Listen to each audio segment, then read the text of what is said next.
নেত্রকোনার দুর্গাপুরে এক বসতঘর থেকে স্বামী স্ত্রীর ঝুলন্ত মরদেহ উদ্ধার করেছে পুলিশ। রবিবার 20 জুলাই সকালে উপজেলার চকলেঙ্গুড়া গ্রামে এ ঘটনা ঘটে। নিহতরা হলেন সোহাগ মিয়া ও তার স্ত্রী ঝুমা আক্তার।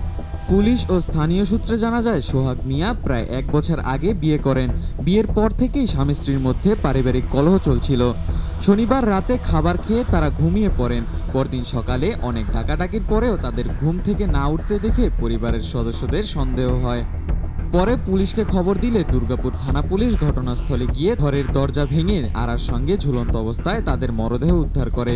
দুর্গাপুর থানার ভারপ্রাপ্ত কর্মকর্তা ওসি মাহমুদুল হাসান বলেন, আমরা মরদেহ দুটি উদ্ধার করে ময়নাতদন্তের জন্য নেত্রকোনা আধুনিক সদর হাসপাতালে পাঠিয়েছি। ময়নাতদন্তের প্রতিবেদন হাতে পেলেই মৃত্যুর প্রকৃত কারণ জানা যাবে এবং সে অনুযায়ী আইনগত ব্যবস্থাও নেওয়া হবে। এই ঘটনায় এলাকা জুড়ে শোকের ছায়া নেমে এসেছে। পুলিশ বলছে, এটি আত্মহত্যা নাকি এর পিছনে অন্য কোনো কারণ রয়েছে তা খতিয়ে দেখতে হবে। তানিমুল ইসলাম, এইচ নিউজ।